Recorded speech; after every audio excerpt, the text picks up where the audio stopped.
Welcome to Pain with a Purpose, the podcast where we dive deep into the stories of resilience, redemption, and purpose. I'm your host, Chris Woods, and each week we will sit down with guests who have faced challenges with substance abuse, mental health, and recovery. But we're not just dwelling on the past. Instead, we'll explore what keeps them driven towards a purposeful life. Join us as we navigate the journey from pain to a purpose. Anyway, so with that, welcome back to Pain with a Purpose, Season 2, Episode 13, with Shane Smith. Thanks for having me, brother. Absolutely, dude. It's been a long time coming. Yeah. I've wanted to actually ask you for a while, but I knew that like you were coming up on an anniversary, so I was like, let me just wait. Let me put them on ice a little bit, you know? One of many anniversaries in my experience, so. Yeah, hopefully it's the last. Yeah, date, I plan on that. Yeah, I plan on that. But a lot of sober dates in my career in sobriety, so. Yeah. How many would you say? I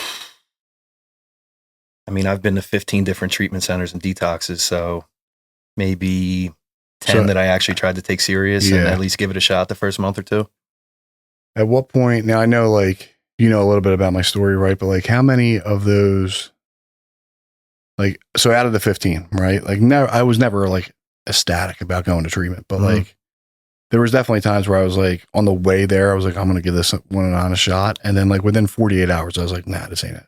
Not this time. Yeah, I would have those little white light moments or gifts of desperation at certain points, but big kind of contributor to my experience in life has been I start pretty strong, whether that fades in 48 hours or that goes into 3 to 6 months down the line, or, you know, whenever things start getting back into my life that, again, I struggle with the balance of those things. My life kind of gets very confusing for me because I internalize all that and I don't talk about it. And that's been a big struggle for me.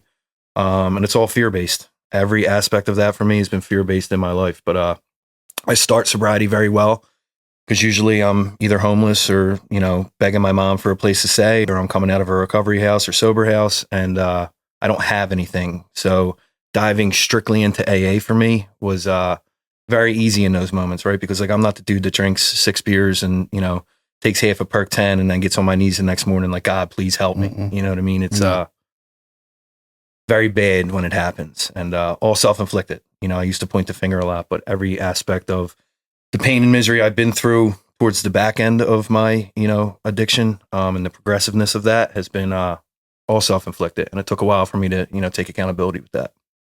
What's crazy is that like, so you just had 2 years, right? So obviously congrats. Huge. Thank you. Is this the most amount of time that you've had consecutively?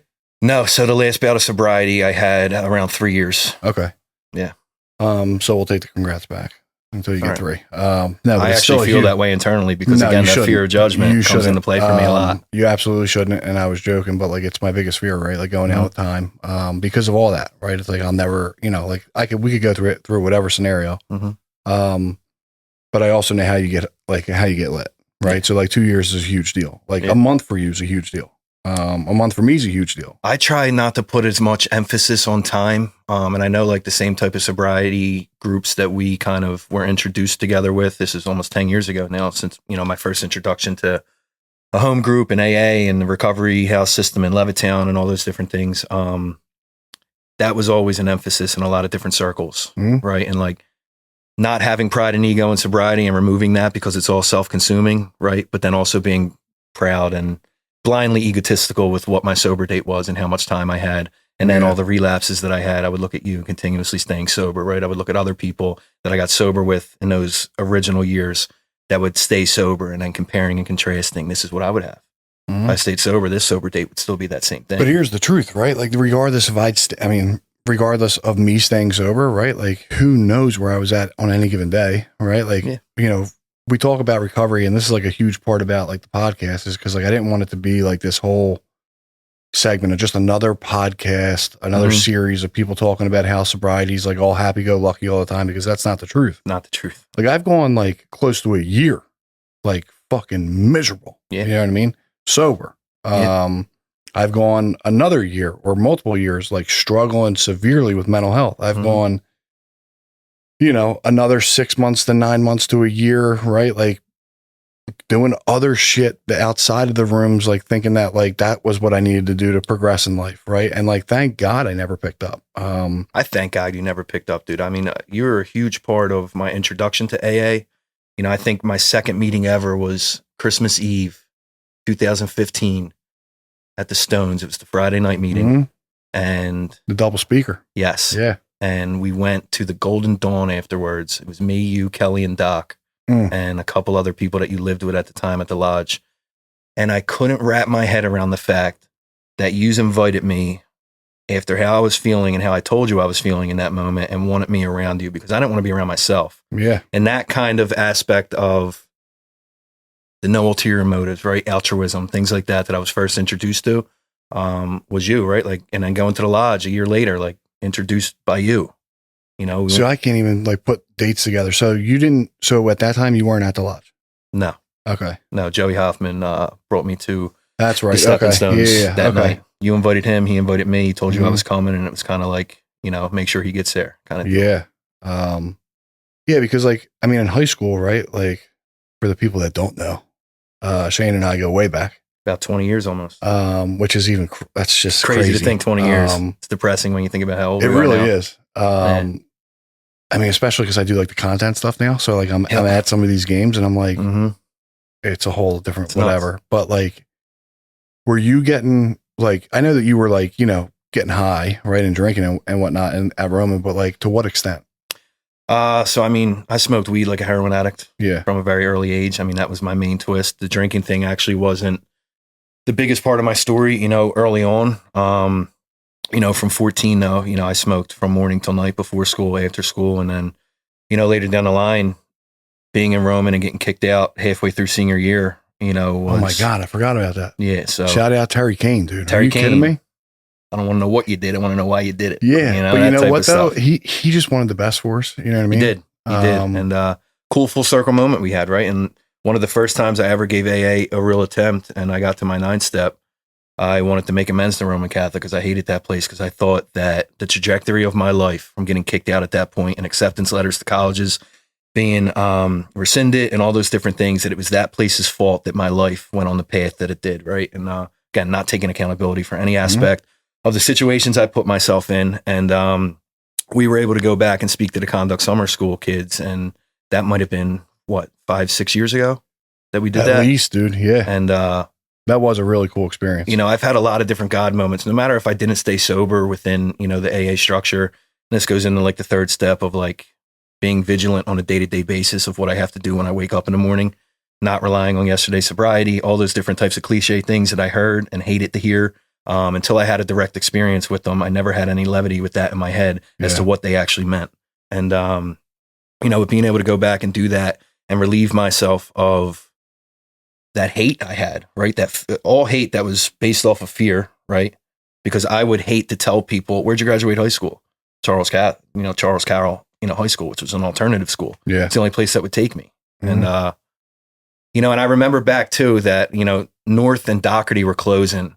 And I remember Mr. Kane calling my mom and saying, because they're closing this year, I can reach out to their, you know, staff and see if he can finish at one of those schools. You know, and I remember saying like, nah, dude, I don't want him to do anything for me. I don't want him to have any other impact in my life. This is all his fault. Searched my phone, raided my locker, found me around the corner in front of a parking garage, doing what I did every morning. And it's his fault that, you know, my life turned out the way that it did. Yeah. It's crazy. I mean, it's literally crazy, right? Because when I look back on it, and I'm sure my mom as well, right? Like I'm sure that my mom you were getting busier a little quicker than I did in high school. And I'm sure my mom has said, probably in like a public setting or to her friends too, like Roman didn't, like, that's not the case. Like, that's not the case at all. Like Mr. Kane called me in with my mom, you know what I mean? Literally said like, hey, we know exactly what you're doing. You know what I mean? And I manipulated my way right out of it. You know what I mean? Very good at that myself. Which didn't work that time. A little too far gone. Yeah, I mean, and yeah, that's the problem. Is that like I was so, I wouldn't even say good at it. I was just so deep. It's like I would say whatever I had to say. Got to the point with you know, Roman for me that I kind of stayed under the radar in terms of I didn't act out in those senses. I kind of was able to manipulate my way into make people thinking I was doing the right thing, right? Honors classes, AP classes, all those different types of things. You were fucking honors, yeah. I kind of flew under the radar with that until senior year. It started, the progression started happening, and then other things started coming into the mix. And my I don't care attitude kind of, exacerbated into this thing that I couldn't control anymore, right? And put me into situations, or I put myself into situations that, clouded my judgment in terms of, I always was taught right from wrong, right? I was always taught morals and all those different things and a loving family and all those different types of aspects. And I always thought the world was happening to me, right? So it justified every action that I had going forward to that. Yeah. And again, all negatively self-inflicted. Took me a long time to realize that. Yeah. So you touched on, because it didn't get any better. No. After that. Because I'm sure when you got to Carroll, you were like, oh, fuck, all bets are off now. I would sign in, go through the metal detectors in the morning, and walk out the back door. And they would probably never, not like they ever really had to, right? Because you're not, I guess they're their responsibility, but not really, right? I would show up on Friday to take tests. Yeah. It was stuff I learned in 5th grade, coming from the Catholic school system. And that's crazy. Yep. Played basketball for them senior year, which was cool. Right? Did you? Yeah. Well, you can add that to the resume. Yeah. You know what I mean? Because that wasn't happening at Roman. Nah. And we won't get into that whole thing, but it's not because you were, didn't have a ball. No. It's just, you just weren't playing. We were not playing basketball. No, once I got into that freshman year aspect of like, I need to, do whatever will make me feel better right now, that kind of delayed gratification that I learned in sports growing up and the foundation that built into, me knowing right from wrong. Sports played a huge part, in my life with that. But that went out the window, dude, once I had that little bit of independence and I was traveling on the L downtown and like I had a little bit of freedom and like all that stuff came into play for me, dude. I did things alcoholically at a very early age. And I look back, in my sobriety journey and going through step work, thoroughly with a sponsor again and not looking at just when I picked up a drink to when I put down a drink or a drug. It was like before that, how I felt, right? Like the anxiousness, all those different types of things. Remembering going into my mom's room in like 2nd grade crying and overwhelmed, not knowing why I felt that way. Seeing the expression on her face, not being able to help me and then internalizing it, after that, because I didn't want to hurt any other people with that, and I think from that point forward, dude, that was like a, fork in the road moment for me to where like I really started internalizing every aspect of like the negative feelings that I felt as a kid. And, it catapulted into justification after justification for me. Yeah, man. I relate with everything, right? It's like, we're different, but at the same time, like we're obviously exactly the same, in some aspects. It's just wild how it all comes full circle, right? Because like, in high school, for all things considered, right? Like we're kind of like opposites, right? Although I threw everybody a curveball with like, I was an athlete, but I also really fucking burnt my life to the ground. And like, I was just the last one to find out. 3rd track, honor roll, right? Like it just didn't really.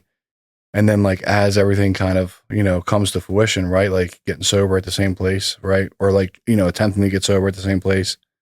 Being introduced to like good sobriety, right? In that location. Yes.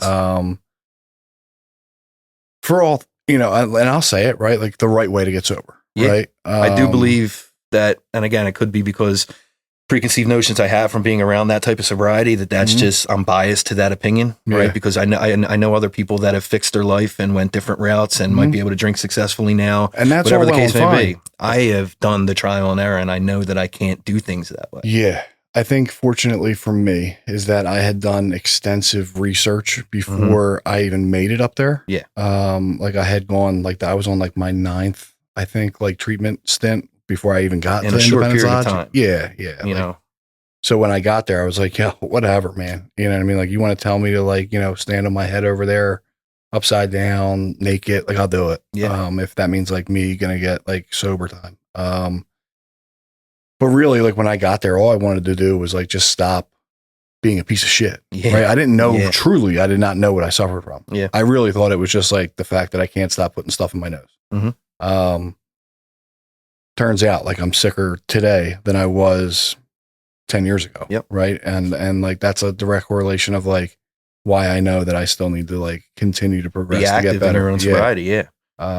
which is weird how that works, right? Because like you would think like, oh, everybody's like, oh, you just had 10 years. It's like, yeah, dude, it ain't all rainbows and sunshine. Nah, dude.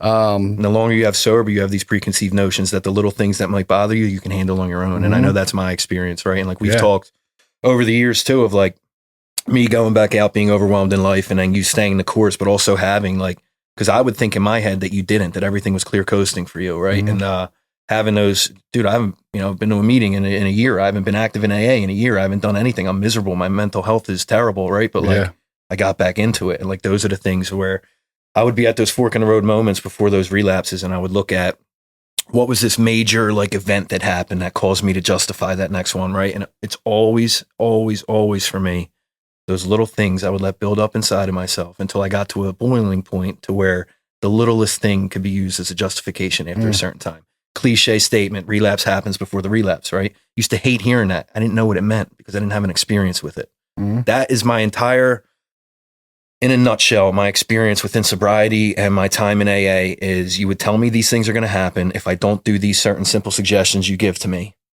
But until I go out and find out for myself over and over and over again, smacking my head against the same wall, I don't believe what you have to say, right? I didn't trust myself. I didn't trust, the lying, stealing, cheating, manipulating that I would do. I didn't believe that anyone else was capable of being honest and open-minded and willing to help somebody without anything coming on the back end of that. Learning after that the back end of that is maintaining their sobriety, right? And like, that's the only selfishness of the program that I agree with, right? Yeah. Because there could be vanity within sobriety. I've seen it all, right? That's why personally for me, I stick to men's meetings. Yeah. It's what works for me, right? I don't question the why and how of things anymore or whatever the case may be. But that's just the reality of it. And you just touched on something too that just flashed back in my head of, thinking that the drugs and the alcohol were the problem, right? Yeah. For so many times, right? And like, I like to look at my sobriety as progressive as my alcoholism and addiction is, but just more in a positive sense, yin and yang, as above, so below kind of thing. And I try to utilize that as like that silver lining is to, the coolest thing I was taught in sobriety is that experience is my greatest asset, right? All the pain, misery, and messed up things that I've done or been through in my life can now be used as a silver lining to help another alcoholic or drug addict. That gives me purpose, right? And I never understood what my purpose was prior to that, right? So anytime I would go into these treatment centers and I would think, all right, I AMA'd the first one. This one, I'm going to try to stick it out 2 weeks, right? Because I would go to detox, they would give me Suboxone, and I'd be like, dude, sobriety, let's go. I'm ready, right? Yeah. I'm not withdrawing, this feels day great. 7 comes. I got cereal at Live and Grin, chocolate milk all night, like, and then I'm at day 3 or 4 on the rehab side, and I wonder why I'm crawling out of my skin, and I want to put a bullet in my head. Reality check for me at that point. And then I start, and like, when I'm on detox, right, I'm boys with everybody. Yeah. Right? When I'm off, I'm not like anyone. I'm not friends or like any single one of you. Stay away from me. Even on treatment stint 5, 6, 7, I'm like, no, I'm not. I have the intention to do so, like you said, in detox, but then it gets to that point to where I have to hold myself accountable with what I really want and the action and willingness that I'm willing to have, on the back end of those, moments of desperation that I've had, or promises I've had, or foxhole prayers that I've had, or pledges to my mom, like, Mom, this time it's going to be different, right? Yep. Because I'm not, and I used to, again, born and raised in Port Richmond. My dad's from Kensington. I kind of, would go into these treatment centers with like, oh, you're from the suburbs. I'm from down there. Like, you don't understand who I know and like who I've been around and like what my family does and who they're in the mix with and all these different types of things, like fear of judgment based off of what I think another drug addict who is struggling in a rehab is going to think of me. Right. Like the insanity of that. I look back, hindsight 2020, it's like, wow. Right. Where my mental state was at, in order to think that way. Right. And it's like, I wasn't any type of hardcore drug addict, right? It was like I would rob, steal, cheat, and manipulate the love of the people closest to me against them to get that next one. It took me a very long time in order for me to realize that that was the reality of my situation. It wasn't until I was sitting in a treatment center and it was my first like time like being in like a group like specific to like the people that like my entire small group, if you will, right? Was like all people that had time. Yeah. Whether it be like 30, 60, 90 days or years, and went back out. Right. And I remember like, having a one-on-one session with my therapist and like, I was probably saying something egotistical or I was saying something along the lines of most like, likely. But you don't get it or like, like this is like, no, I understand what your suggestion is, but this is how I'm going to do it. And her response was like, Chris, where do you get off thinking that like you're better than anybody else here, or realistically different than anybody else here? Yeah. When you've had sobriety time and you think that like these people are sicker than you, like you've seen the gifts of sobriety and you continue to go back Delusional. out. Yep. She was like, so wouldn't that kind of insinuate that you're probably the sickest one in the room? And I'm like, oh, fuck. Oh, like you're that. Nah, you didn't have to say that to like me. you're that. You know what I mean? But like, thank God she did. Like, that's the shit I need to hear to like snap me out of it. Like, oh my God, you're right. And then that's when I went to sober living. I'm the same type of way, dude. I if you sit there and kind of coddle me in terms of like easing me into sobriety, I'll manipulate that and I'll walk all over it. It kind of, similar situation to you. I had to, surround myself with people that would be like, who the f- do you think you are? Right? Like the Roman situation. I brought drugs into a situation where people work 60, 70-hour weeks to send their kids to a private education, thinking in the back of their mind they're going to a safe environment, whether it was weed or not. Yeah. I'm the victim in that situation. Yeah, it's crazy how distorted our perception is. Yeah. My entire life, dude, everything happened to me, and I had no negative, impact on any situation. If I did, it was all, counteracted or amplified from the fact that it was a cause and effect with you were the cause. This is the effect of that. I'll show you kind of mentality. Yep. And put me in a lot of bad situations in my life, dude. And, I come from a little bit of a family background, right? Like, I grew up down the way in that area, and, I would say 80 to 90% of my family struggle with mental health, active alcoholism or addiction, or have tried to get sober. And I struggled with that, right? And like, one of my best friends, Charlie, says all the time, I was taught how to be an alcoholic by alcoholics. I didn't learn how to be a man until I came into sobriety. Yeah. Right. And like cliche statement, but man, is it true? It's very true. Right. Like I don't consider myself a good father if I don't have AA in my life. I don't consider myself a good friend, employee. All those cliche things that I heard, right? Like I have to prioritize my sobriety and my relationship with God first. And I'm going to talk about God a lot. It's without that for me, like I'm not the type of person that can white knuckle sobriety for 2 weeks. No. I'm one bad decision away from a needle in my arm again. And it might sound aggressive to people, right? But like I've watched you do it, you know? It's like one day you're here, next day you're like, what happened to Shane? Yeah. Like I thought he was doing good like yesterday. Now, like I'm able to sit through a little bit more pain, right? But like essentially, it's like that's the truth of the matter, right? Yeah. And like that was like to my original statement with like finding out the right way to get sober, right? Like again, I'm not God, right? Like people get sober all the time, and not the could way be regional, it could be anything. It's just where we were at. That's the way that it worked. But it's like what I needed, right? Because like again, I had tried multiple different ways, and the truth of the matter is that. Also, I suffered for a long time because like when life got more and more full as a direct result of staying sober, and like my time dedicated to my sobriety started to dwindle more and more because of the full life that I was living. Yeah. I then got into this, this mindset of like, well, I'm not doing good at all mentally because I'm not doing this, this, and this. And it got to a point where it was like, I couldn't even do this, this, and this until I straightened out mentally. Right. And it's like, turns out I needed a doctor, Yep.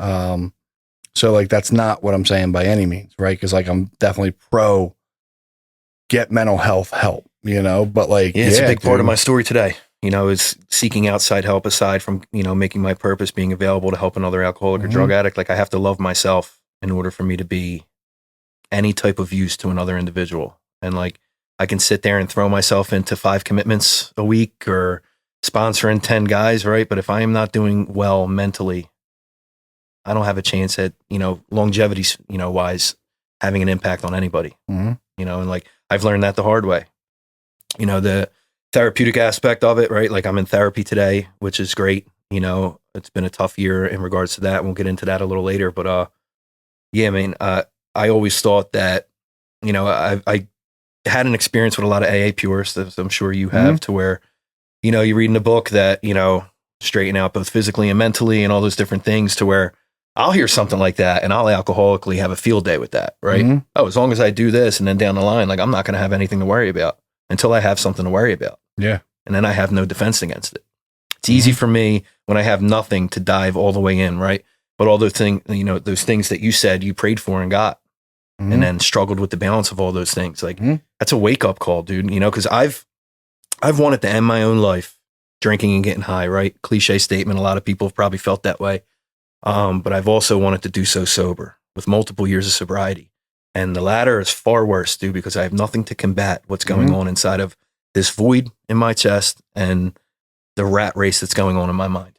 Yeah. And honestly, right, when you're sober for multiple years and you're starting to go through that stuff, like it's almost more vicious because like your thoughts are like, it's expected when you're getting high. Like, what fuck am I doing? Yeah, it's expected. When I know that's the end result after so many times getting high, or however many years I did get high, that's the end result every time. You kind of come to terms with that like, yeah, well, if it, ends this way, then I don't know how to stop. So I'm just kind of content with that. And accepting that in the midst of all that darkness, dude, is, again, a scary spot to be in. But then feeling that way, with sobriety time and like thinking that like I shouldn't feel this way with 3 years sober, right? Like entertaining the idea of going and sitting in front of my stepdad's hunting rifle in my mom's basement and like opening the latch and, crying my eyes out, not knowing why, I felt this way and why I was even entertaining anything like this. Right. Yeah. And I get emotional about that because I can't forget that shit, dude. Like I can't forget that. It was hard for me to even vocalize that to other people that with 3 years sober, I felt that way. And, crazy. So not to like take you on this whole sidetrack, right? But like it's something that we need to talk more about, right? Where it's like the people that would like argue with us until they're pale in the skin, right? On like addiction being a choice, right? If addiction is a choice, why is it that at 3 years sober, successful, doing well, gainfully employed, had your son at this point? Yes. Right? He was a year old. Right? Beautiful baby. Why in the world would he ever feel that way? If it's a choice. Right? Yeah. Maybe there's more to it, right? Maybe this is some sort of spiritual malady that like, if you can't get down with it, that's okay too. Right? Or maybe it's like, I was born with it. Maybe it's got something to do with my DNA. I don't fucking care. Yeah.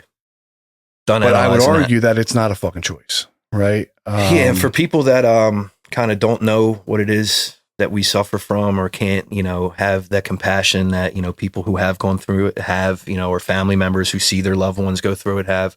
I kind of break it down like this, right? Like in the beginning, it was a choice, right? I chose for that to be my solution because the first time I ever did anything, whether it was an opiate or weed, I don't remember having fun at a party or anything. It slowed my mind down and I had a warm, fuzzy feeling inside that I never felt in my entire life. And I gravitated towards that aggressively from that moment. After the fact, all bets were off and the choice was out of play. And when I break it down to people like that, I guess, they have a little bit of a better understanding as to, the reasoning in our heads or whatever the, case may be as to why we make the decisions. And like, I think the most honest thing I've ever said coming into sobriety is, I don't know. My mom, why did you relapse again? How could you do this? Right. Yep. I don't know. Right. Like I used to come up with every excuse in the book and justification till I said, I don't know. That was like earth shattering for me internally. It also, I mean, we can get, at some point, we're going to have to get back on track, right? But this is the last time we'll get fucking sidetracked. I hope. It wasn't until like countless rehab stints, right? In and out, like being diagnosed with like whatever, right? A plethora of things or nothing or whatever. It wasn't until I Opinions finally vary. it wasn't until I made it into the rooms in some regard, right? Where they were like, hey, what if it's just that you like the effect produced by it? Right. And I was simple, but and I was like, yo, we're allowed to say that. Well, it's like, not really to normal people, but like, yo, that's the truth. Right. Like I love the way from it the makes first me feel. moment. Loved it. The issue is that like I have this thing that like once I put it in me, like again, like you said, all bets are off. When I start, I can't stop. And even if I'm somehow strong enough, probably based like just on pride and ego, right, to not put it in me, I'm thinking about it 24/7. Right. Obsessing every day. And like, whether I'm doing it or I'm not doing it, or I'm thinking about doing it or thinking about not doing it or thinking about how I can get away with it one more time, at the end of the day, I'm still thinking about it. And that's no way to live either. Right. So again, it's a choice. Miss me with all of it. Yeah. I get it. So whatever, we could talk like this forever. But like, let's talk about like the rough parts, right? Like obviously you went through like a really rough year. First and foremost, right? Like obviously sorry to hear about what happened. Right. And furthermore, right? Like we lost Murph too. So it's like a double fucking whammy. Within about a year span, started with Murph, at the beginning of this bout of sobriety. Murph is somebody I hold very close to my heart. One of my best friends. Without the introduction from you either, I wouldn't have had him in my life. So I'm grateful for you for that. I remember I was in the Carpenters Union at the time, and I was on like the 20th story, throwing up drywall in the corner of one of the newer units that we were putting together, and I got a call from Denise, and I knew something was up because right away I didn't hear from her for about a week, and it's never good for any of us when we go distant like that. That was also his MO, though. Yeah, you knew it was up. Yeah. So getting a call, 9 a.m. or whatever the case may be from Denise, something, again, I don't know if it's a God instinct or whatever. I knew I just had that pit in my stomach feeling, and I heard the emotion from her over the phone, and she told me what happened, and I remember hiding in a closet in one of the units and crying for 2 hours, so my foreman had to come find me. And like outside of AA, dude, it's hard to explain that type of situation to a normal person, right? And thank God he was compassionate with the situation. He let me go home for the day after that, and it's just been tough accepting that, right? I've known a lot of people that I met in AA that have passed away from this, and not that you get numb to it, but it becomes something that becomes so normal outside of our realm of existence. It's very weird to say that to a normal individual, right? And it's something I struggled with, but also gave me motivation, right? Like I try to find silver linings in every negative experience I've ever had, and if I can sit there and, put the love of the friendship I had from Murph into impacting other people in a positive way, it's another motivating factor for me to get up every day and focus on other people rather than myself. Yeah. And, I grew to be very close with their family, and, we do the cornhole tournament and all those different things. And, when my sister passed in August, they were probably, top tier supportive people in my life, when that happened. Yeah. It's a direct result of them using their experience and the pain they had, to help me, right? Sending stuff to my house, showing up to the funeral, right? Like all those different, like little shit like that means the world to me, dude. I never had any type of close experience or like the real meaning with like relationship and love in life until I came into sobriety, and I really felt true, like, connection to other people, right? And like to be able to be close to his family is a blessing for me, right? Like I hold that in high regard in my heart, that I can at least show up for them, and then they in turn have done that for me, right? And I never expect that. I don't do anything with that ulterior motive of like, hey, if I do this for you, you better do this for me, kind of deal, right? It's just out of pure love and connection. They knew that I cared about their son, and they in turn care about me for that, and like that's fucking beautiful to me, dude. Yeah. It's a beautiful thing, man. I mean, unfortunately, I'm more on like the more selfish side of things, right? Where it's like I was, much like you said, like on the numb side, right? Were you the one that called me? I don't know who actually called me. I called you right after she called me. And immediately I went numb immediately. Right. And I think I might have even said like, fuck, I knew this was coming. Which probably sounded very harsh in the moment. But furthermore, like I was numb up until I got to the viewing. Yeah. You know what I mean? And then I was a fucking mess. Like I think my wife had to walk me out. I couldn't really hold it together. And then, this year at the cornhole thing, like they asked me to say a few words, and I have, again, the selfish comment is like, I've subconsciously almost distanced myself. And it's not because of them at all. It's because like, I can't even really think about Murph in that sense or talk about Murph in that sense without losing it, right? Like in a public setting with like, they spoke such great words about me and like what I try to do. And like, that's awesome to have like that. Cause people didn't used to talk about me like that. Not at all.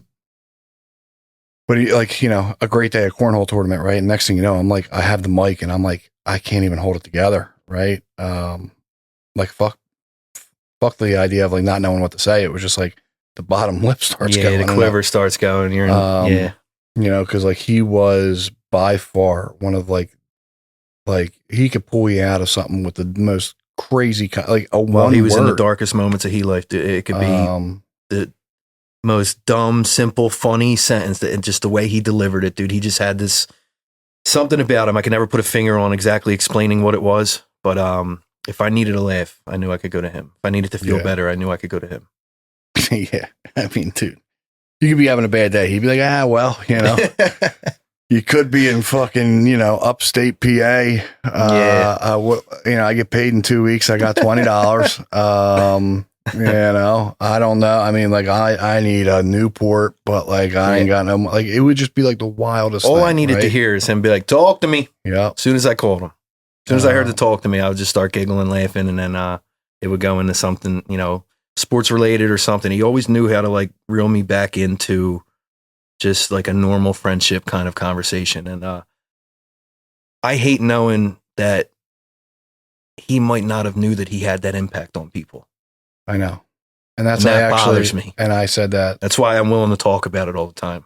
And that's what I said in front of like all of his like friends that he grew up with, his family. You know, it's like, you know, obviously his family knew the type of person that he was, but maybe some of the friends that might, like, I wouldn't say anybody really wrote him off, right? Yeah. Because even when he got like caught, like, you know, I think stealing from his boy, right? Like, yeah, he might have wrote him off, but he didn't write him off. You know, it was probably like, damn, dude, really? Yeah.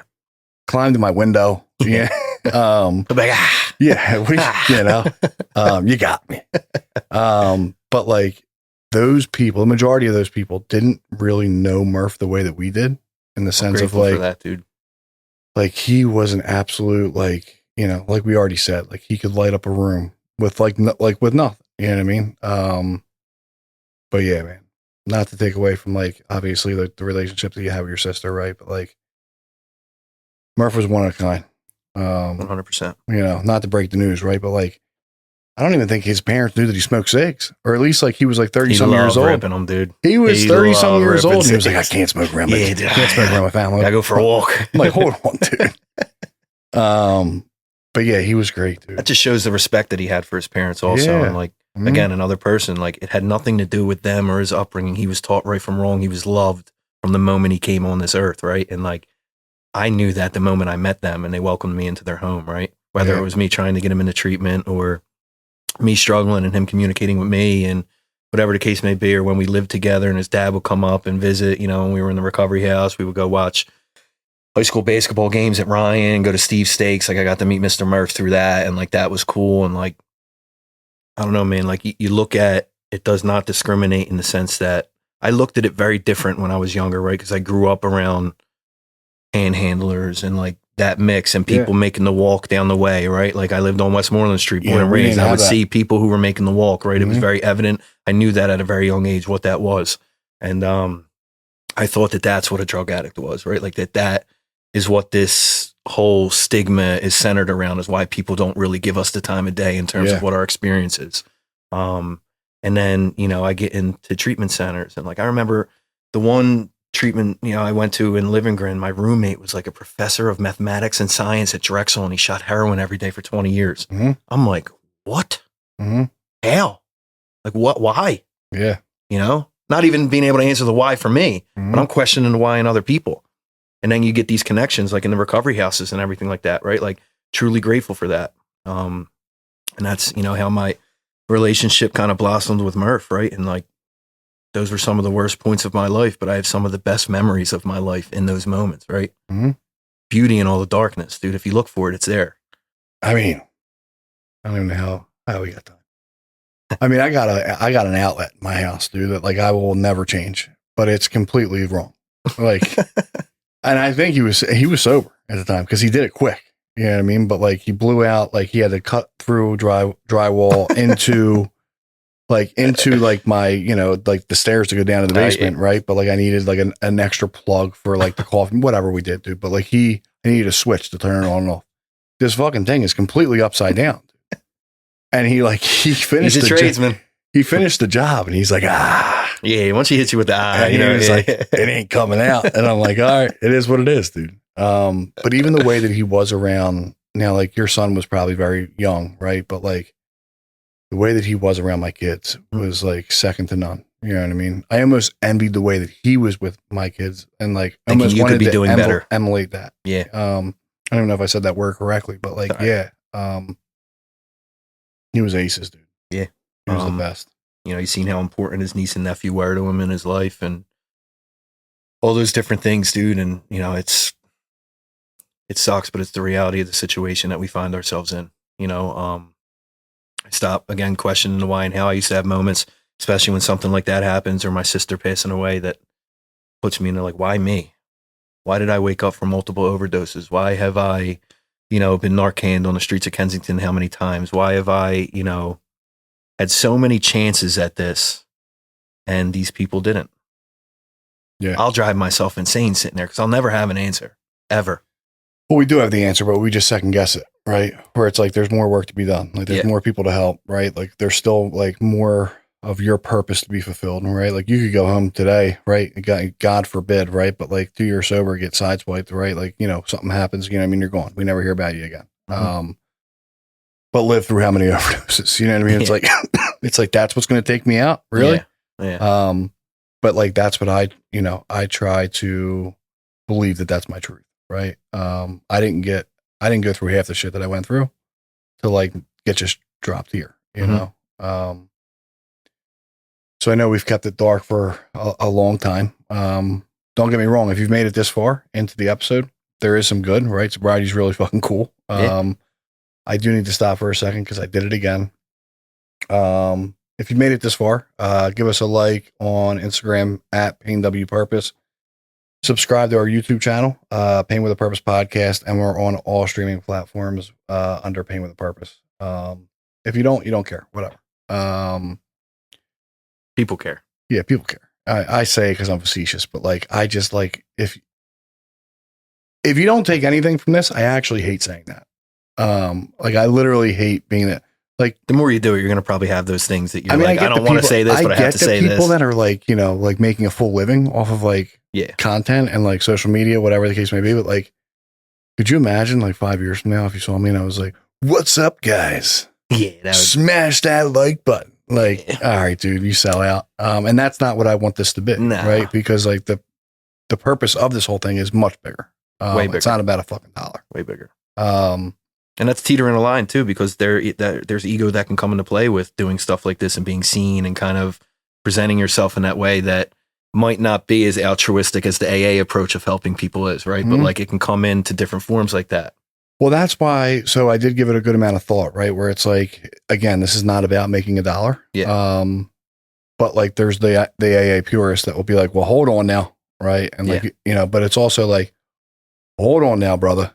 It's 2025 and like social media is not going anywhere. And there's an entire population that's probably afraid to even talk about it or go somewhere or like even seek help because like of the stigma or whatever it is. Right. And it's like, why wouldn't we try to like biggest point of connectivity in our society is the internet. Yeah. We have an opportunity to impact other people in a positive way.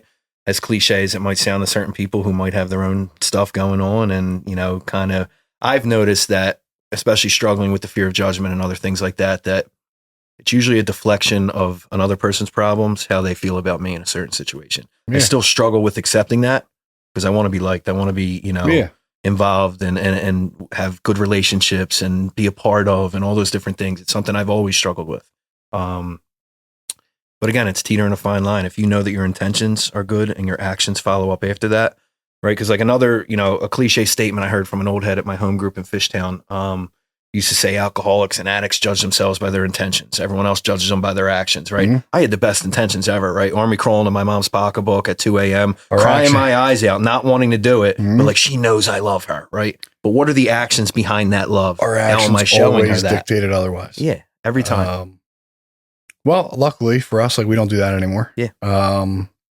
You know, furthermore, like you actually eventually moved out, right? And it's not a recovery house. Nah. You still have a bunk bed?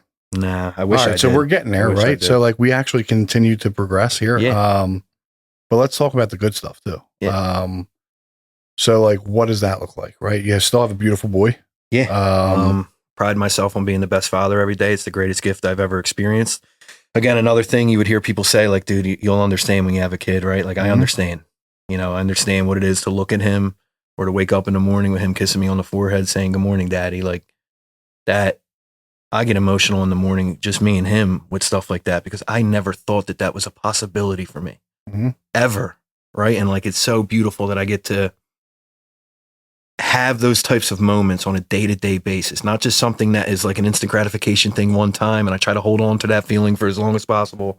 You know, because me and his mother separated almost a year ago, and that was, you know, tough in and of itself, just losing the family structure of that. Right. But like, without the fundamentals of AA, right, and my sobriety and a relationship with God first and foremost, I don't get through any of that, right? As difficult as it was, I have to pay the piper in those situations, right? And I've learned that over the course of my experience within and in and out of sobriety, right? That like, these are the things that I have to feel. If I don't feel them, I will internalize them, and they will put me in a position that I might be uncomfortable one day and justify an action that will put not only me, but now my son in harm's way. And, that's beautiful to me that I have that type of perspective, right? Because I would go through the pain and misery 10,000 times over again if it meant that I knew at the back end of that, I would have the perspective that I do in life today. Yeah. Right. And that allows me to show up every day and be available as a father for my kid, right? If his mother has anything going on, hey, can you? Yes. Yes. Right. And, you know, my real father was never there for me, you know, as a kid, in and out of my life, in and out of jail. I used to focus on the negativity of that, right? Once I got into sobriety and I've had an experience with what it is to truly love other people, I realized that I would never tell any people. I had a stepfather that came in at 2 years old, put me through Catholic school, 2 other kids through Catholic school that weren't biologically his, but was the definition of a man for me on a day-to-day basis. I didn't see it until I was ready to see it. Yep. And I emulate my fatherhood and how I interact and love my kid on a day-to-day basis with what I learned from that man. And a full circle moment with that, you know, he's with Pop right now, but like, that is his favorite person in the world. He will push me out of the way to go to my stepdad. Isn't it like really cool to see that? Dude, I get so emotional in life with stuff like that like, I'm teary-eyed maybe 2 to 3 times a day sometimes, so dude, just with experiences I'm that I gonna have. say it again just because like it was a really cool moment, and I'm like, again, selfish and self-centered, like I think more than like even the normal person like us. Yeah. And whatever, like I own it, like I get it, right? But like there was like and this has to be like a year ago at this point, but I lost it. My neighbor, don't know her name, don't know their parents' name, don't know them at all. Graduating from college, right? It said, congrats, 2024, congrats, grad. Yeah. Clearly got out with the cap and gown on.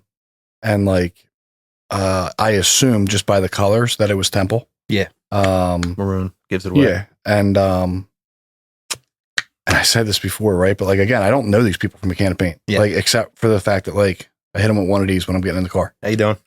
So if they ever see this podcast, like, yo, you made my fucking day. But, yeah, so essentially she got out, right? Mom and dad went inside, and she didn't. She went to the next door neighbor and knocked up, and I lost it, dude, because like immediately I went into like, how long have they lived there? Right? Like how many like life events has this neighbor fucking been a part of? Yeah. And like that's what life's about. You know what I mean? Like all the other shit is fucking noise, dude. Yep. It's all noise. And I'll get lost in it very quick. Yeah, I think that's the whole name of the game, right? Is like, how do you find, we were talking about balance before this, right? And like, there is really no balance. I'm still trying to figure out balance, right? The balance has to be like whatever you believe in, right? Your priorities in life, and then everything else. For me, 8 times out of 10, it's everything else. My priorities in life, you know, and whatever I believe in. And that's why I'm always out of whack. Yeah. It's the truth. Yeah. Again, I didn't start this podcast to sound Gucci, right? Yeah. Like this is the real stuff. Vulnerability saved my life, dude. Absolutely. Completely. Absolutely. Remember at the lodge, the first time you had a real fucking conversation with somebody? Yep. And the feeling that you felt afterwards, you're like, basement holy at Dixon. Shit. You're like, holy shit, dude. Like, what the fuck? Like, this goes against everything that I was not even taught. But essentially, I just thought a man was supposed to be. Very uncomfortable at first. Yeah. And then you start to seek that shit. Yeah. And it's crazy you say that because it brings me into, you know, something I hold near and dear to my heart, an experience I had, you know, within sobriety. Prior, you know, coming into, you know, the 3 years of sobriety that I had, wore out my welcome in all the, Levittown area, recovery houses. I usually would become manager, steal the money, end up going on a run, whatever the case may be. Did you steal the money? You were one of them? Yeah. Oh, good for you. Yeah, a couple money orders. Don't just give me cash this time. I'll go get a money order for you, that type of deal. Or the food money, whatever the case may be for the house. Like that's how I get down. That was never enough though. Nah, never. But again, burning bridges, right? To where people hoping he wants that. People would have to, distance themselves from me. Like we've all had to do that in certain aspects, whether people did it to us or you did it to, dude, other people. The video. What video? I'm going to find the video. What video? The one video of you at the Easy Pass. That's when I worked for the Fleet Watch, right? I don't know who it was, dude, but I thought, dude, it was so good. Yeah. Couple of them in my history, but, yeah, dude, like I didn't get sober. No, it's okay. Like so good. When I wasn't allowed back in any of them situations, right? Like I need kind of like that rough version of sobriety in the beginning of whatever it is. And I truly believe that like I had a trajectory and an experience in AA from that point forward in 2019. When I got sober, the only option I had was to go to Tioga 1, which was right off of Kensington and Tioga. Yeah. Rat-infested recovery house. That place absolutely saved my life. Right, I've been in all the nicest recovery houses in every recovery community in the tri-state area, right? Heated lamps outside of the bathroom that dry you off a little bit quicker, $225 a week rents, like all these different things, right? The bougiest of places, right? I don't do well in those places. Mm-hmm. So if you make me comfortable before I'm ready to be comfortable, I will walk all over that, right? I also don't need a 12-step fellowship when I'm feeling good. Dude, I got a 70-inch on the TV. I can watch Game of Thrones whenever I want. All those different things, I'll walk all over. So my cousin at the time was at the Tioga 1 program. I knew of another dude from my home group that was in that house. And then another friend, Brandon Heary, was at the house. Him and my cousin Ronnie left and they had a bed opening there. And it was my only option. So like I didn't have any way to manipulate anything. It was the only thing that was available to me. Mom's house wasn't there and any other recovery network I knew wasn't there, right? Taka got me into how many other places prior to that. Yeah. He had to distance himself from like, yo, you got to figure it out kind of deal, right? Mm-hmm. And I love that he did that for me, right? Because it put me in a situation where I was buried, down so deep that I had to just accept help wherever it came from. Yeah. And that vulnerability with that, like we talked about. But I go into that house, right? And 5 out of the 6 people that were in that structure are still sober today. And you look at the numbers of whether it's rehab stays or sobriety houses, recovery houses, the percentage of people that get and stay sober from that, right? We were in the worst possible external setting in that situation. And all we did every day was just tag team AA. We would all grab commitments. We would all get heavily involved in all those different things. And when I got to that house, they told me, yeah, your roommate's going to be this guy, Charlie Bowers. And I knew of Charlie Bowers from the neighborhood, right? He was an older guy that had a reputation for punching people in the face for money, that type of, neighborhood bar scene. Sounds like Port Richmond. Yeah. So they told me that. And I remember just getting off the phone with my sponsor at the time. And he said, listen, kid, I need you to hit your knees morning and night. And I need you to call me every day. If you have a problem with that, ask somebody else to help you. You need to hear shit like that. Mm-hmm. And he tells me that. I go in the house. They tell me who my roommate's going to be. I said, absolutely fucking not. No, he's not. My sponsor just told me I need to go into that room tonight, hit my knees and pray. There's no fucking way I'm going to do that. This dude's going to beat the shit out of me. Mm-hmm. Right? This dude's going to judge the hell out of me. I'm going to be like, this is going to go terribly. Right? And I go into that room that night, feared up the entire day at the AA meeting, couldn't even pay attention to whoever was speaking because I knew that was going to be the back end of my day. And finally just said, fuck it. I went up and a little 7x7 room, our beds were like right next to each other. Mm-hmm. I go up, I'm like, all right, I'm just going to do it. And I go in, hit my knees, and he's already on his knees praying because his sponsor gave him the same suggestion. Mm-hmm. Right. And that started the basis of that man being my best friend. And we sat there before we even got to 10 and 11 and 12 and did inventories every night and goals as to how we wanted to get our family back and, what roadblocks we had in front of that, how we could get around it. Outside, perspective was what we thought we could do for each other and how we could show up for each other. Right. And when I found out that I was going to have a kid, there was no one in the world I wanted to ask to be the godfather of my son than him. Mm. And I get emotional talking about that too, because like I would not be alive today if it wasn't for him, dude. Yep. I would not be alive, and it's crazy how God works, right? Because in that situation, I only had like a week of treatment at that time because the city insurance was like, dude, nah, we're done with you. we'll give you this, right? Because I fought for myself over the phone. And him and my buddy Mikey, who were living in the house with me, they had this like rookie Duke, labor job in Delaware. They had to get up at like 3:45 every day to be able to drive there and go do it. And right, we were allowed to rip, Newport 100s in the living room. Like it Sign was me up. great situation at that time. But every night I couldn't sleep because I was still withdrawn, and contemplated walking 2 blocks down to get what I know would make me feel better in that moment every single night. And those dudes would get up a little bit earlier and sit with me and smoke cigs with me until they left for work, not knowing that I was on the edge of my seat ready to run out as soon as they left that house, right? Yep. And those couple laughs every morning with that was like, I didn't get sober for any of that shit, dude, but like the impact that has had on my life. Like, again, when I knew I was having a kid, there is nobody on this earth I would trust with the well-being of my child than that man, right? And Charlie from Port Richmond. He's a Kenzo, but regardless, right? Like that, what is it called? Contempt prior to investigation. Where it's like, I have no doubt that Charlie from Kensington, to this day, his baseline is still Charlie from Kensington. Yeah. But like he has like people in his life that like, and more importantly, like a set of principles now that he lives by, that has allowed him to be like the person that you would even consider, right? Or have no second guess to be your son's godfather. 10 years ago, absolutely not. Probably the last person on earth. And that's why it's like, listen, this thing really does work, right? Whether it's AA, NA, CA, doesn't matter, right? But like realistically, this thing does work. We do get sober and we can absolutely transform our lives. You said contempt prior to investigation too, and that's rings so many bells for me, right? Because like I would go into all these situations and disqualify myself from having an experience with something that could save my life, right? Focus on the one thing that would keep me out of the room instead of the thousands of things that would, be able to be relatable for me, right? Removing external circumstances, right? And focusing on the one commonality, right? You could have drank a fifth of vodka every day for 30 years. I could have shot a bundle of dope every day for 3 years. At the back end of both of those experiences, if you're a real deal alcoholic and drug addict, I guarantee we felt the same exact way inside. Absolutely. Once I came to terms with that, the open-mindedness and the beauty that comes with recovery started flooding into my life, whether I wanted it to or not. Right? That's the coolest part, right? It's so cool. Despite myself, I got better. Yeah.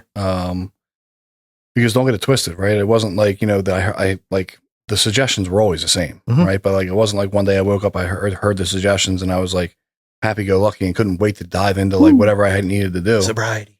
It was like, I'm going to do this despite you, right? Yeah. Because I'm going to show you that this doesn't fucking work. The second time around, right? When I actually was like, okay, like, I've seen people actually get better.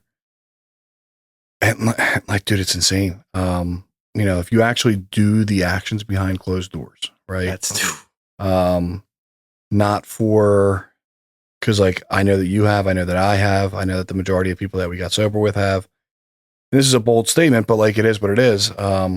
Text me on the side if I offended you, I'll make it right. But like, it was at one point, right? Sobriety for me was like I had like a stat sheet I had to run down.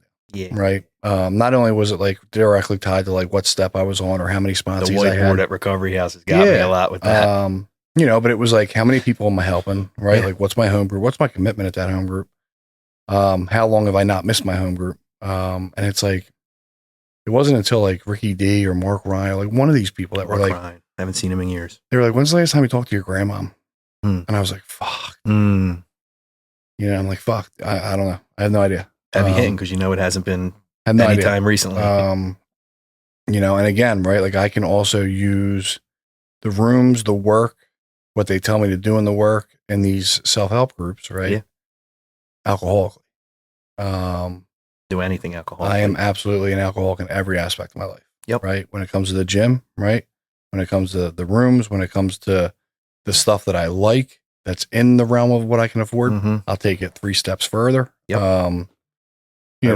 I think it's also at any given day the reason why I'm a good employee, right? Because God there can forbid, be healthy aspects to that if you put it towards the right stuff. There is if I'm on the right mindset that day. If I'm on the beam, if I'm not, I'm fucking probably the biggest asshole to be around. Yeah. And we never see it. We're the last ones to see it, whether it's during our active alcoholism or addiction, or whether beautiful things are happening around us and people don't like being near us because of how we project ourselves to the world. And it's a wake up call when with years of sobriety, whatever the case may be, someone holds you accountable to that. You don't want to hear that oftentimes, when it comes to your work ethic or things you like or love or your hobbies. What about people that got less time than you? Because like that's happened recently as well, right? Where people are like, yo, dude, I need you to take a look at this because like you're 100% I was just about to say, I need to take a look at a couple and things. And I'm like, nah, you're 100% wrong, right? And then it's not until like, I get other subtle reminders that it's like, the defensiveness comes right back, dude. Oh yeah, absolutely. Yeah. Yeah. Somebody told me the other day, they like said something about like, well, where are you at with meeting attendance? I was like, fuck you, dude. Yeah. You haven't been to a meeting in fucking 4 years. Yeah. And it's like, who am I to like, they're absolutely right. Deflection every time. But again, the beauty of sobriety and what it is that we're taught is that like, even though I feel that in the moment, I can have a little bit of self-reflection later down the line and choose to do something about it. Yeah. Right. Like that's where we have choice now. The choice was removed when, through the progression of alcoholism and addiction. But like, I have a choice today to continue to do what it is that I was taught and was simply suggested to me, right? Cliche and simple, the way that it's all put, but I will overcomplicate it. Like you talked about accountability, and like today I try to work on self-accountability all the time, right? I think that's crucial.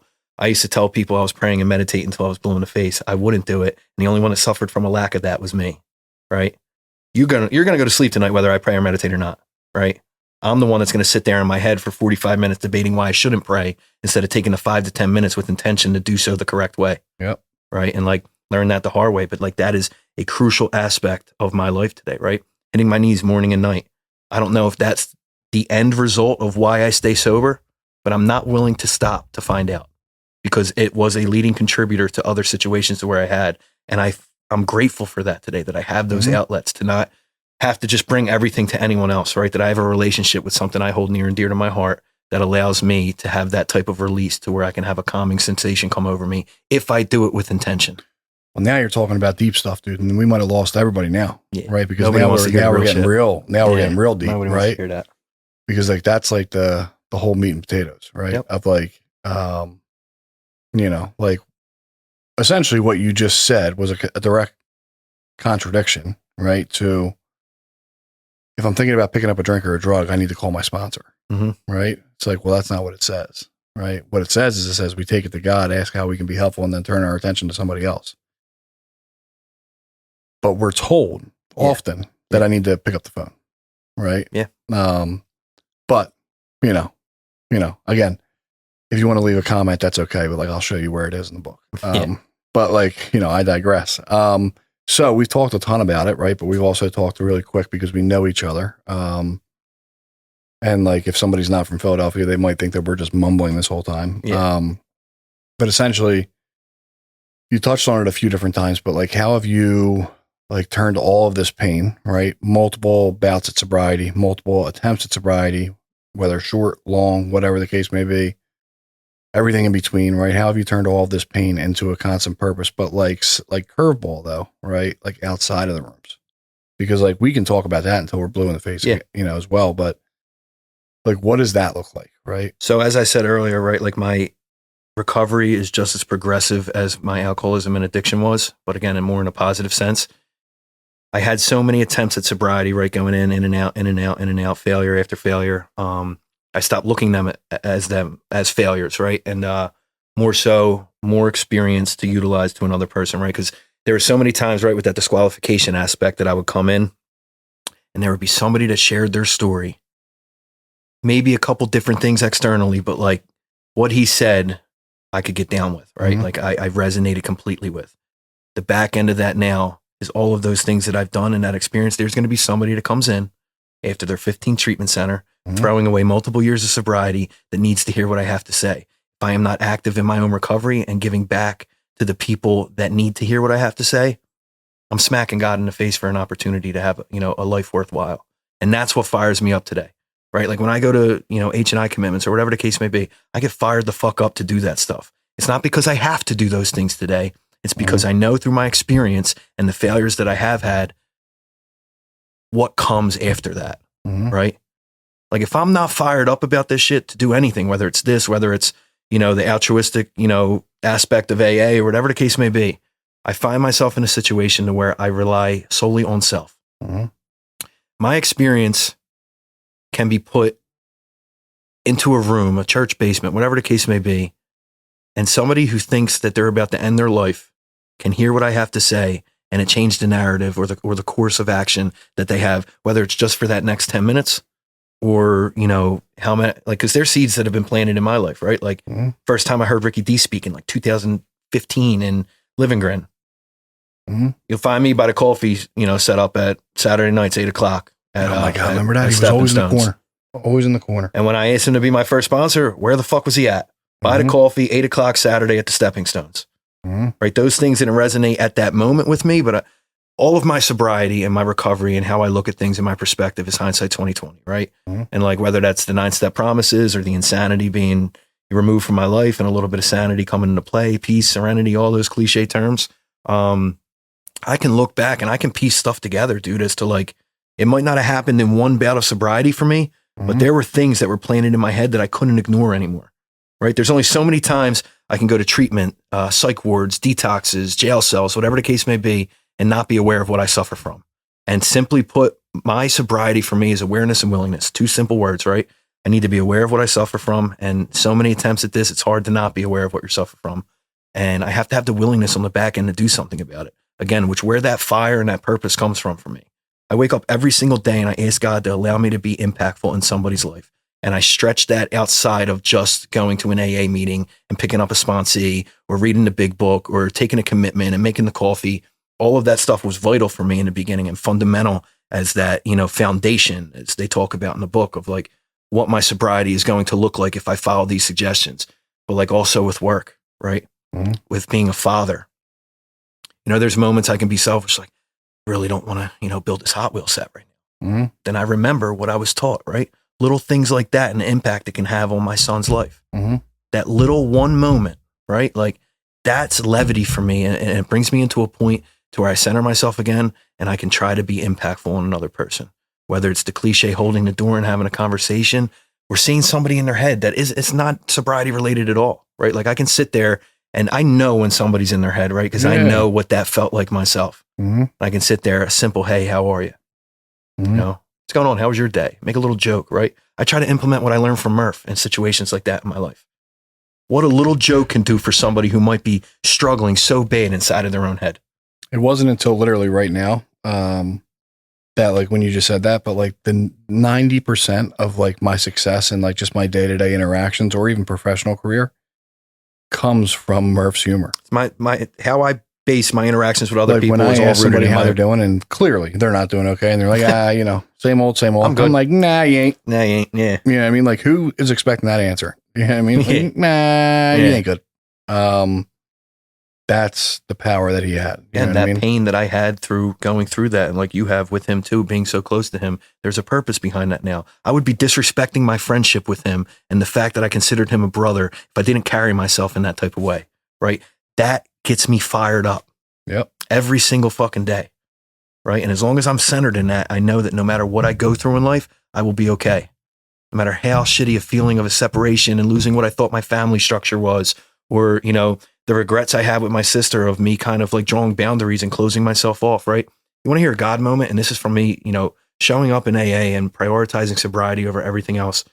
She went down to live with my mom in Ocean City, Maryland for the summer and tried to get off methadone and got on whatever to try to detox herself and was doing good, was working down there. I told my mom, hey, I'm just going to stay away for a little while. You know, I know she might be doing good. You're telling me all these different things, right? And the southernmost part of my territory for work is right where my mom lived down there. And I had an emergency meeting that I had to go down and take care of. And it was 2 days during the week that I had my son. And I didn't have a last minute babysitter. I don't know what came over me, right? And I know now, right? In that moment, I didn't know, but I know now that was God, right?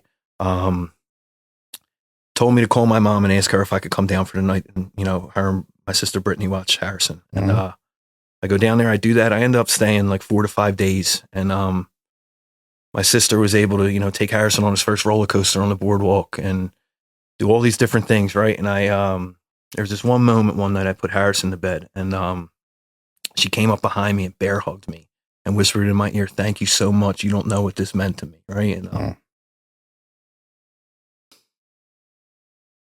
2 weeks later, she died. You know, like I have so many regrets with the situation in our relationship.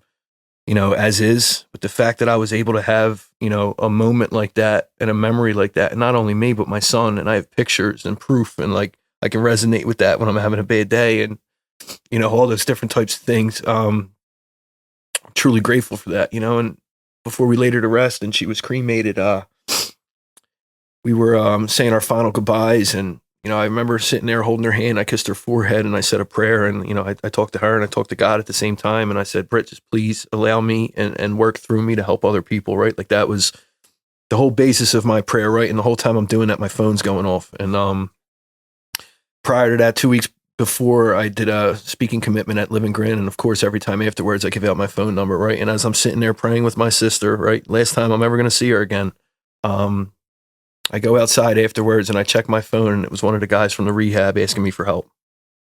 As I'm holding my sister's hand, praying to her, help me help other people, right?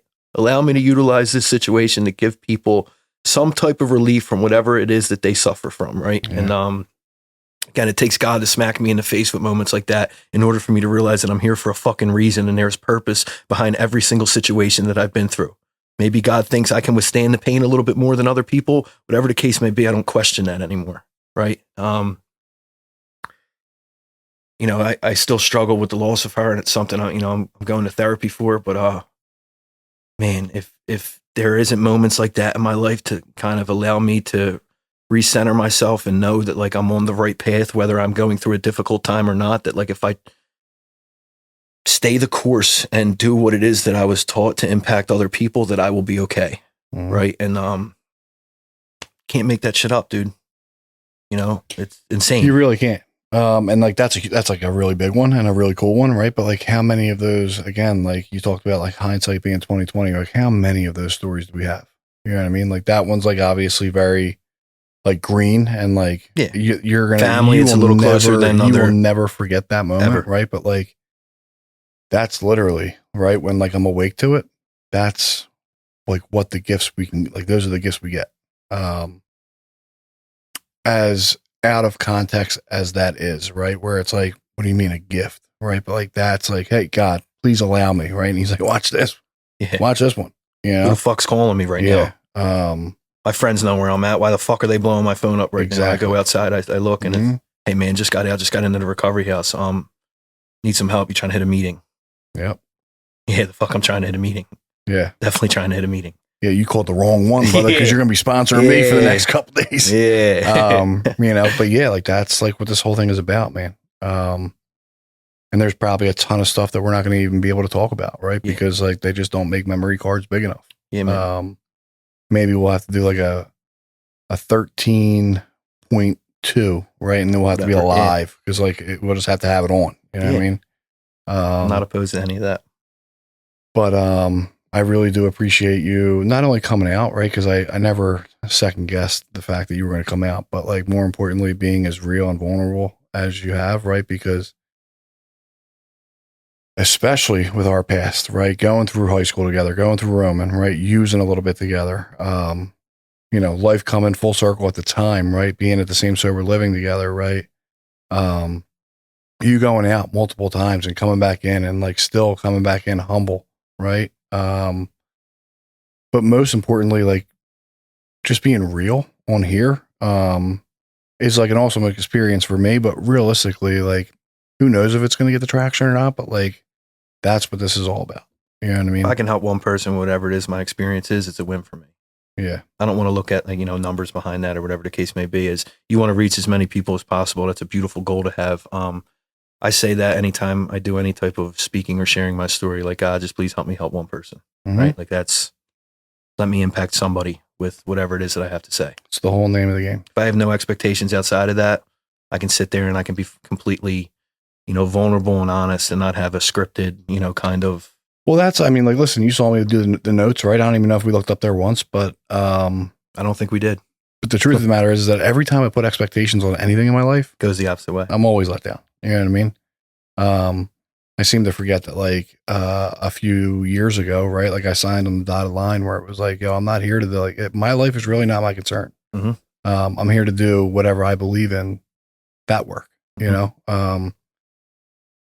which I choose to call God, but realistically, right? Like, on the third step, like that's like literally what it is, right? It's signing on the dotted line to continue with the work and continue to try to progress in my life and continue to try to like do God's work in the sense of like trying to help those that suffer like me. God help me, help you, help others. It's how I simplify that prayer. And I say it every day. Yeah. So with all that, is there anything else you want to say before we shut it down? I mean, grateful for you. Like I said, you've been an instrumental part of my entire recovery process. As long as it took for me to get out of my own way, you were there every step of the way. And even the last, relapse and, getting me into treatment and sitting there and having that phone call while I cried to you for an hour on the phone and, making sure a car was there to pick me up in an hour and all that stuff. Again, I know you do it because, that's what you were taught. At the end of the day, it means something different for the people who are struggling in that moment. And I commend you for that. And I hope you continue to do that over the course of your life. Because, again, I don't think I'd be here if it wasn't for people like you. So I appreciate that, dude. Because again, selfish and self-centered. Yeah. I never play that out, right? Unless like I'm in a situation where like I'm almost asked, right, to like almost like go back to that time. But like I don't. Because much like how you were having your own experience during that time, like who knows what the fuck was going on, right? Like I probably had girls, like my girls fucking, screaming in the back. I'm like, shut up. Cal, it's Shane again. Shane's down bad. No, knowing me, I probably use it as an excuse. I was like, I'm gonna go talk to the car. Yeah. But yeah, so again, I can help. Yeah. I really do appreciate you. And with that, we will see you guys next week.